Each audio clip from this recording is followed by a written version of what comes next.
السلام علیکم. یاسین آپ کے ساتھ حاضر ہے اس مارننگ بریفنگ میں. آج اس ہفتے کا تھرڈ ورکنگ ڈے ہے, وینسڈے, اور ڈیٹ ہے آج 16 دسمبر. 16 دسمبر کے حوالے سے بڑا امپورٹنٹ آج ڈیٹ ہے. پاکستان کی تاریخ میں ایک المناک واقعہ ہوا تھا آج سے 6 برس قبل پشاور میں آرمی پبلک اسکول پہ. بہت سنگین اور افسوسناک واقعہ ہوا. ہمارے چھوٹے چھوٹے بچے جو اسکولوں میں تعلیم حاصل کر رہے تھے, وہاں پر ایک دہشت گردی کا حملہ ہوا اور اس میں بہت سارے ٹیچرز, اسٹوڈنٹس اور وہاں کام کرنے والے لوگ ہلاک ہو گئے. ہم ان تمام واقعات کی پرزور مذمت کرتے ہیں اور حکومت پاکستان سے مطالبہ کرتے ہیں کہ اس قسم کے کوئی واقعات کہیں پر بھی کسی بھی شہر میں کسی بھی علاقے میں نہیں ہونے چاہیے. بہرحال ہماری تمام ہمدردیاں ہم ان تمام پیرنٹس کے ساتھ, ان تمام لوگوں کے ساتھ ہیں جو اس واقعے میں آج سے 6 سال قبل چلے گئے, انتقال کر گئے, شہید ہو گئے. ہماری تمام ہمدردیاں ان کے ساتھ ہیں. بہرحال آج مارکیٹ کے حوالے سے کچھ بات کرتے ہیں. آج بدھ, وینسڈے کا دن ہے. خاص طور پہ امریکہ کی اکانومی کے لیے بڑا امپورٹنٹ ڈے ہے آج. اور آج امریکہ کی فیڈرل ریزرو, جو ان کی سینٹرل بینک ہے, فیڈرل ریزرو بینک, اس کی ایک کمیٹی ہے جس کو ہم کہتے ہیں فیڈرل اوپن مارکیٹ کمیٹی. آج اس کا ڈے ہے. آج اس کی میٹنگ کا سلسلہ جاری رہے گا اور امریکہ اپنے اس سال کے یا ٹرمپ دور حکومت کی آخری میٹنگ کرے گی. اور اس میں بڑی کئی سیکٹر سے یہ متوقع ہے کہ جناب امریکہ اپنا انٹرسٹ ریٹ, اپنا شرح سود منفی درجات تک لے جا سکتا ہے.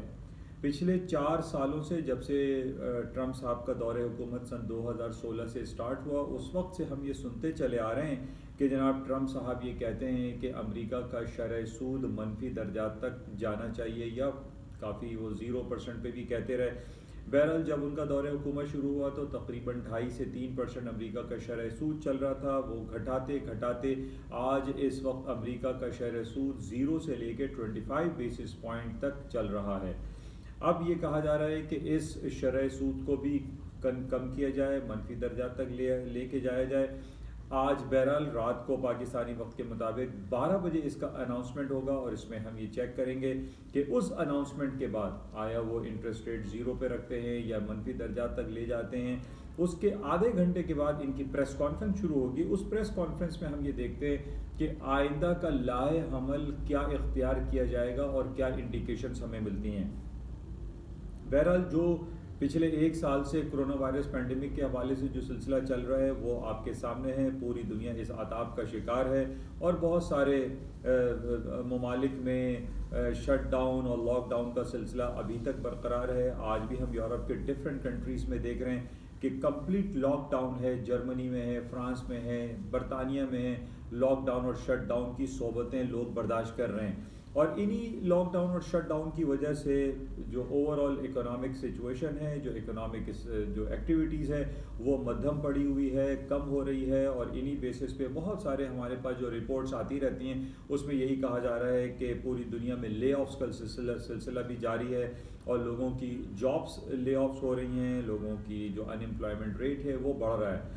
بہرحال اس حوالے کو بھی امپورٹنٹ مد نظر رکھتے ہوئے ایف او ایم سی میں یہ اعلان کیا جائے گا کیا امریکہ اپنا شرح سود آج گھٹاتا ہے یا منفی درجات پہ لے کے جاتا ہے یا ان چینج چھوڑتا ہے. تو بہرحال یہ رات کو 12 بجے ہم اس کو دیکھیں گے. لیکن اس سے قبل ہمارے پاس مختلف تجزیاتی رپورٹس آنا شروع ہو جاتی ہیں جس میں مختلف دنیا کی بڑی بڑی جو اکانومسٹ بیٹھے ہوئے ہیں ان کے تجزیاتی رپورٹس آتے ہیں. وہ اپنی اسپیکولیٹ کر رہے ہوتے ہیں کہ کم کیا جائے گا, زیادہ کیا جائے گا. تو ان بیسس پہ مارکیٹ کی موومنٹ جو ہے وہ انحصار ہوتا ہے. اس وقت ہم یہ دیکھ رہے ہیں کہ پوری دنیا کی جو اسٹاک مارکیٹ جو کرنٹلی اس وقت چل رہی ہے وہ تمام گرین ٹیریٹری میں ہے, پازیٹیو ہے. اور یہاں سے ہمیں یہ انڈیکیشنز ملتی ہیں کہ جو قوی امکانات دکھائی دے رہے ہیں کہ امریکہ اپنا انٹرسٹ ریٹ 25 بیسس یعنی 0 سے 25 بیسس ہے اس میں کچھ کمی کرے گا یا منفی درجات تک لے کے جائے گا, یا اس کے جو آفٹر جو میٹنگ ریزلٹس ہوتے ہیں اس کی جو پریس کانفرنس ہوگی اس کے حوالے سے جو ہے وہ باتیں شروع ہو جاتی ہیں. تو اس وقت جو ہمارے پاس انڈیکیشن آ رہی ہیں اس میں یہی دکھائی دے رہا ہے کہ امریکہ فیڈرل ریزرو بینک اپنا شرح سود گھٹا سکتا ہے. بہرحال یہ تو ہم رات میں ہی دیکھیں گے جب مارکیٹ کے ریزلٹس آئیں گے. لیکن اس کے علاوہ اگر آپ یہ چیک کریں کہ پورے ایک سال سے ہم دیکھ رہے ہیں جو پینڈیمک کا سلسلہ ہے, تو ان بیسس پہ بھی بہت ساری کمپنیز ہیں جو کہ بڑے نقصانات میں چل رہی ہیں. ان نقصانات کو یعنی ان کی بوروئنگ کاسٹ زیادہ ہے, ان کو ریٹرن پے کرنے پڑتے ہیں جو کہ ان کو بہت زیادہ مہنگا پڑتا ہے. اکنامک سچویشن کو بہتر کرنے کے لیے, مزید بہتر کرنے کے لیے ہمارے سامنے یہ باتیں پچھلے ایک سال سے چل رہی ہیں کہ ملینز اینڈ بلینز اور ٹریلینز آف ڈالر کے اکنامک اسٹیمولس پیکیجز دیے گئے, پوری دنیا میں دیے گئے, چاہے وہ انٹرسٹ ریٹ کی کٹوتی کے حوالے سے ہو یا نئے نوٹ چھاپنے کے حوالے سے ہو یا ان کا اکنامک سچویشن کو بہتر کرنے کے لیے یا کمپنیز کو انہوں نے بہت ساری فیسلٹیز پرووائڈ کی. تو ون آف دیم ایک فیسلٹی انٹرسٹ ریٹ کے گھٹانا بھی ہوتا ہے. یعنی اگر انٹرسٹ ریٹ کم کر دیا جائے گا تو کمپنیز کے اوپر جو برڈن ہے, جو لوڈ ہے, وہ ان کو ریلیف ملے گا, جو کہ پازیٹیو انڈیکیشنز ہوتی ہیں. اور اس پازیٹیو انڈیکیشن کی وجہ سے اس وقت ہم دیکھ رہے ہیں کہ اسٹاک مارکیٹیں اکراس دی بورڈ پوری دنیا میں, even Pakistan stocks and PSX index بھی اس وقت 300 پوائنٹ پلس میں چل رہا ہے اور 43 کے بینچ مارک کو کراس کر گیا. 43,500 کے لگ بھگ مارکیٹ اس وقت چل رہی ہے جو کہ پازیٹیو ہے. یعنی اوور آل آج پوری دنیا کی جو مارکیٹ ہے وہ پازیٹیو ہے اور ان کی تمام نگاہیں آج رات FOMC کے اوپر لگی ہوئی ہوں گی. اچھا, اس کے علاوہ کل رات کو ایک بڑی امپورٹنٹ خبر چل رہی تھی یورپین یونین کے حوالے سے. یورپین یونین اور برطانیہ کا تو سلسلہ چل ہی رہا ہے, وہ لیٹ اس دسمبر کے آخر میں ان کی میٹنگ متوقع ہے اور جو امکانات ہیں, کل بھی میں نے آپ سے یہ کہا تھا کہ وہ اس میں ناکامی کا پہلو زیادہ دکھائی دے رہا ہے. اور انہی بیسس پہ میں نے اپنے پاکستان کے کامرس منسٹری کو بھی یہ کہنے کی میں کوشش کر رہا ہوں کہ ہمارے جو کامرس منسٹر ہیں یا ہمارے جو ایکسپورٹ پروسیسنگ زون ہے, جو ایکسپورٹ جو لوگ کرتے ہیں, جو کمپنیز ہیں, وہ خدارہ برطانیہ کی طرف نظر ڈالیں کیونکہ برطانیہ اور یورپین یونین کی جو میٹنگ ہے تجارتی حوالے سے یہ ناکامی کی طرف جا رہی ہے. اور اس ناکامی کے بعد برطانیہ لازمی طور پہ پاکستان, انڈیا, بنگلہ دیش, چائنا, ان تمام کنٹریز کو وہ دیکھے گا. پچھلے دنوں میں نے آپ سے بتایا تھا کہ جناب ویتنام اور آسٹریلیا کی میٹنگ ہوئی ہے, آسٹریلیا کی برطانیہ کے ساتھ, اور ویتنام ایک چھوٹا سا ملک ہے چائنا کے ساتھ, اس کی میٹنگ ہوئی ہے برطانیہ کے ساتھ, اور وہ millions and billions of dollar کی ایکسپورٹ برطانیہ کو کریں گے. تو بہت سارے سیکٹر ابھی بھی خالی ہیں. یعنی ایون کہ جو ہمارا ایگریکلچر جو سیکٹر ہے جس کے اندر آپ کا رائس ہے, فلور ہے, شوگر کین ہے یا شوگر ہے, یہ بہت سارے آئٹم ہیں.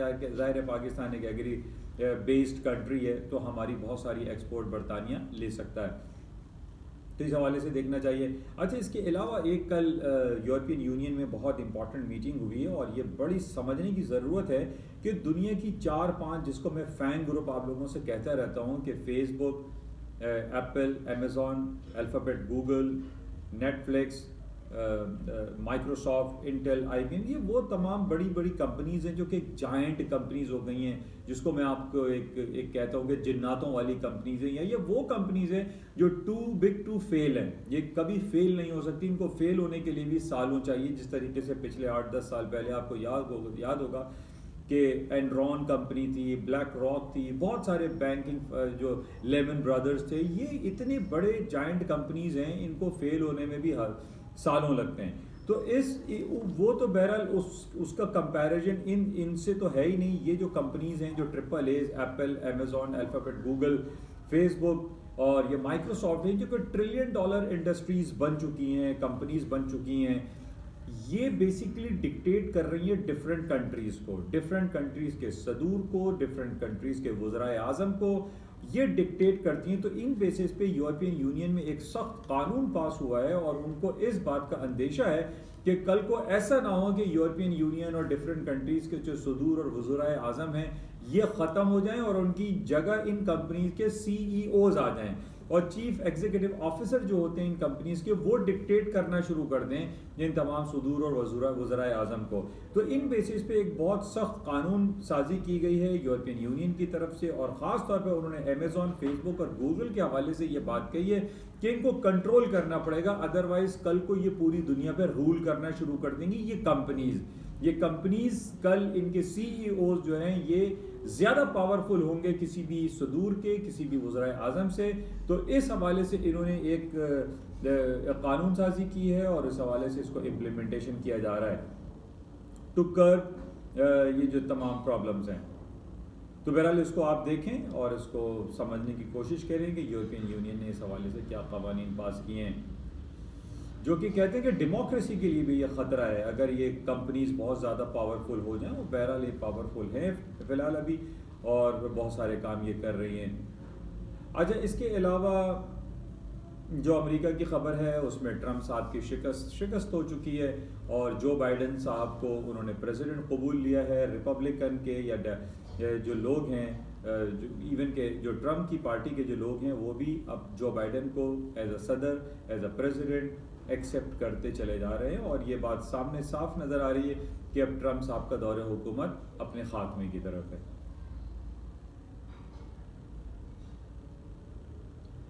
اچھا اس کے ساتھ ہی گولڈ کی قیمتیں آپ کے سامنے ہیں. گولڈ کا میں ذکر آپ سے بہت عرصے سے کر رہا ہوں کہ گولڈ کی قیمتیں مجھے ڈاؤن سائڈ پہ نہیں دکھائی دیتی اور کل 2 دن پہلے بھی ہم نے دیکھا تھا 1820 کا مارکیٹ نے لو کیا تھا اور اس کے بعد اس وقت ہمارے پاس تقریباً 1860 کے لگ بھگ گولڈ کی پرائسز چل رہی ہیں. اور آج رات کو جب ایف او ایم سی میں انٹرسٹ ریٹ کٹ ہونے کی باتیں اگر آ جاتی ہیں تو گولڈ کی قیمتوں میں مزید اضافہ ہو سکتا ہے, اسٹاک مارکیٹوں میں مزید اضافہ ہو سکتا ہے. اس وقت بھی ہم دیکھ رہے ہیں کہ امریکہ کی جو نیسڈیک, ایس این پی, ڈاؤ جونز اپنی تاریخ کی تقریباً بلند ترین سطحوں پر کھڑی ہوئی ہیں. بہرحال آج رات کو ہم دیکھتے ہیں کہ ایف او ایم سی میں کیا اناؤنسمنٹ ہوتی ہے. اور کل کی ہمارے پاس جو خبر کابل افغانستان سے ہے, بڑی دردناک اندوناک خبر ہے کہ کابل میں کل ایک بام بلاسٹ ہوا جس میں 3 سے 4 لوگ ہلاک ہو گئے. یہ بڑی نگیٹو خبریں ہیں اور ہم یہ دیکھ رہے ہیں کہ ٹرمپ صاحب نے یہ اعلان کیا تھا کہ وہ کرسمس ہالیڈیز سے قبل افغانستان سے اپنی فوجیوں کا انخلا کر دیں گے. ہم یہ جانتے ہیں کہ تقریباً 10-12 سال 20 سالوں سے امریکہ کی جو فوجیں تھیں افغانستان میں وہ 1 لاکھ سے زیادہ تجاوز کر گئی تھی, لیکن اب وہ گھٹتے گھٹتے محض 3 اور 4 ہزار فوجی امریکہ کے افغانستان میں رہ گئے. اور ان کو افغانستان کی جو حکومت ہے, جو طالبان ہیں, وہ یہ چاہتے ہیں کہ وہ ان کو بھی ختم کریں اور امریکی فوجی جو ہے وہ افغانستان سے چلے جائیں. اس بیسس پہ ہم دیکھ رہے ہیں وہاں خلفشار رہتا ہے. کل جو اٹیکس ہوئے, پھر اس کے علاوہ قندوز میں, کابل میں, بہت ساری جگہوں پہ افغانستان کے اندر جو ہے ابھی بھی انارکی ہے, سچویشن بہت سنگین ہے. آئے دن وہاں بم بلاسٹ ہوتے ہیں جس کی ہم مذمت کرتے ہیں. اچھا انہی نگیٹو خبروں پر پچھلے دنوں آرمینیا اور آذربائیجان کی خبریں تھیں, سعودی عرب اور یمن میں بلاسٹ ہوتے رہتے ہیں. ان بیسس پہ میں نے آپ سے ذکر کیا تھا کہ جناب گولڈ کی قیمتیں نیچے کی طرف نہیں آئیں گی. اور اس کے علاوہ جو دنیا کے بڑے بڑے بینکس ہیں جیسے بینک آف امریکہ ہے, ایچ ایس بی سی ہے, اور بھی بینکس جو اپنی انالیٹیکل رپورٹس دیتے ہیں اس میں انہوں نے گولڈ کی قیمتوں کو $2500 تک جانے کی انڈیکیشنز دے رکھی ہیں. تو بہرحال اس کے علاوہ بھی جب انٹرسٹ ریٹ 0 یا انٹرسٹ ریٹ نگیٹو درجات پر, منفی درجات پر جاتا ہے تو ان بیسس پہ بھی سونے کی قیمتیں اوپر کی طرف جاتی ہیں, نیچے نہیں آتی. اور اس کے علاوہ جیسے ہمیں پتہ ہے کہ سونے کی جو ڈیمانڈ ہے وہ پاکستان, انڈیا, بنگلہ دیش میں جو ہماری کلچرل ویلیوز ہیں, ہماری شادی بیاہوں میں سونے کا استعمال وافر مقدار میں ہوتا ہے, اس بیسس پہ بھی سونے کی قیمتیں نیچے کی طرف ممکن نہیں. تو بہرحال آج ایف او ایم سی کی میٹنگ پہ سونے کی قیمتوں کو آپ ذہن میں رکھیں. اس کے علاوہ ہماری کرنسی مارکیٹ میں جو آپ کی یہ یورو, اسٹرلنگ, یہ بھی آپ دیکھیں ملٹی ایئرز کے ہائیسٹ لیول پہ کھڑے ہوئے, اور اس کی وجہ صرف یہی ہے کہ امریکہ انٹرسٹ ریٹ گھٹا سکتا ہے. تو بہرحال اس کو ہم لیٹ نائٹ چیک کریں گے. اس کے علاوہ ایک بیڈ نیوز کہہ لیں یا پاکستانی عوام کے لیے ایک ایٹم بام کہہ لیجئے کہ پاکستان میں پیٹرول کی قیمتوں میں آج سے امیڈیٹ ایفیکٹ $3 لیٹر کا اضافہ ہو گیا, جو پاکستانی عوام کے لیے پہلے ہی غربت میں اور کووڈ-19 کی وجہ سے پستی چلی جا رہی ہے, مہنگائی بڑھتی چلی جا رہی ہے, اور حکومت نہ تو سبسیڈائز کر رہی ہے بلکہ سبسڈی دینے کے بجائے وہ لوگوں کے اوپر یہ ایک مہنگائی کا ایک بام پھینک رہی ہے. اور آج ہی سے یعنی آج رات 12 بجے سے ابھی اس وقت ہم دیکھ رہے ہیں کہ قیمتیں $3 اضافہ ہو چکا ہے, جو کہ اب الٹیمیٹلی تمام چیزیں مہنگی ہو جائیں گی. جو لوگوں کی ایک نیسیسٹی گڈس ہیں وہ مہنگی ہو جائیں گی، جو کہ ایک بہت زیادہ نگیٹو ہے، ہماری اکانومی کے لیے نگیٹو ہے۔ اور بارہ ہم یہی کوشش کرتے ہیں کہ جو ہم امپورٹنٹ آئٹمس ہیں ان کو سبسڈائز کیا جائے، جو ایک لگژری آئٹمس ہیں اس کو مہنگا کر کے ایک غریب عوام کو سبسڈی دی جائے، نہ کہ یہ 3 اور 4 روپے اور 5 روپے پیٹرول کی قیمتوں میں اضافہ کیا جائے۔ بہرحال دیکھتے ہیں کہ اس کا کیا امپیکٹ آتا ہے پاکستانی اکانومی پہ، پاکستانی اسٹاک مارکیٹ پہ۔ ابھی تک تو ہم یہ دیکھ رہے ہیں کہ 3 روپے کے اضافے سے پاکستانی اسٹاک ایکسچینج 300 پوائنٹ تقریباً پلس میں کھڑی ہوئی ہے۔ بہرحال یہ کچھ خبریں تھیں آپ کے ساتھ شیئر کی گئیں۔ آج سب سے امپورٹنٹ ہمارے پاس FOMC کا لیٹ نائٹ شو رہے گا، اور اس میں ہم دیکھتے ہیں کہ امریکہ اور پوری دنیا کی اسٹاک مارکیٹ اس کو کس طریقے سے ہینڈل کرتی ہے۔ باقی تیل کی باتیں میں آپ سے کر دوں، تیل کی قیمتیں اوپر ہی ہیں، $47-48 تک ابھی تک چل رہی ہیں، اور اس کے پیچھے جو کہانی چل رہی ہے وہ میں آپ سے ڈیلی بیسس پہ بیان کرتا ہوں کہ سعودی عرب کا اسرائیل کو قبولنے کے حوالے سے اندر خانے میں بہت زیادہ کام ہو چکا ہے، اور صرف ایک آفیشیل ڈکلیریشن چاہیے کہ سعودی عرب اسرائیل کو قبول رہا ہے۔ اس کی وجہ یہ ہے کہ سعودی عرب ابھی نہیں بیان دے رہا ہے، کیونکہ اس سے OIC organisation of Islamic conference یا اسلامک کوآپریشن یہ ڈیمیج ہو سکتا ہے، عرب لیگ ڈیمیج ہو سکتی ہے۔ اس کو بچانے کے لیے سعودی عرب ابھی تک اعلان نہیں کر رہا ہے، ادروائز سعودی عرب اسرائیل کی انٹیگریٹی کو قبول چکا ہے، اور اس کے قبولنے کی وجہ سے ہی تیل کی قیمتیں جو انر باڈیز ہیں یا انر آرگنائزیشنز ہیں، انٹرنیشنل لابیز ہیں، وہ سعودی عرب کو اسسٹ کرنے کے لیے تیل کی قیمتوں کو اوپر لے کے جا رہے ہیں۔ اپارٹ فرام دس کہ بہت ساری باتیں ہو رہی ہیں کہ تیل کی جو ہے پروڈکشن وہ کٹ ہو جائے گی تو مارکیٹ اوپر جائے گی، ہریکین آ رہا ہے تو جو ٹراپیکل اسٹارم ہوتا ہے، کچھ بھی اس کا فرق نہیں پڑنے والا ہے۔ چاہے یہ پروڈکشن کو بڑھا بھی دیں، اس کے باوجود تیل کی قیمتیں نیچے نہیں آئیں گی، کیونکہ سعودی عرب اسرائیل کو انٹرنلی ایکسیپٹ کر چکا ہے۔ تو یہ تھی تازہ ترین اور کچھ تجزیے، کچھ تبصرے آپ کے ساتھ انشاءاللہ رابطے میں رہیں گے۔ واٹس ایپ پلیٹ فارم پر بھی میں آپ کے ساتھ رہتا ہوں۔ میرا ایک ویب سائٹ ایڈریس جو کہ yasinseanalysis.com ہے، اس کو بھی آپ جا کے وزٹ کر سکتے ہیں۔ یوٹیوب ہے، فیس بک ہے، انسٹاگرام ہے، ٹویٹر ہے، پہ بھی آپ جا کے مجھے چیک کر سکتے ہیں۔ انشاءاللہ رابطے میں رہیں گے۔ جاتے ہوئے آپ سے ریکویسٹ کہ اس یوٹیوب چینل کو پلیز لائک کریں، شیئر کریں اور سبسکرائب کریں with bell icon. Thank you, خدا حافظ۔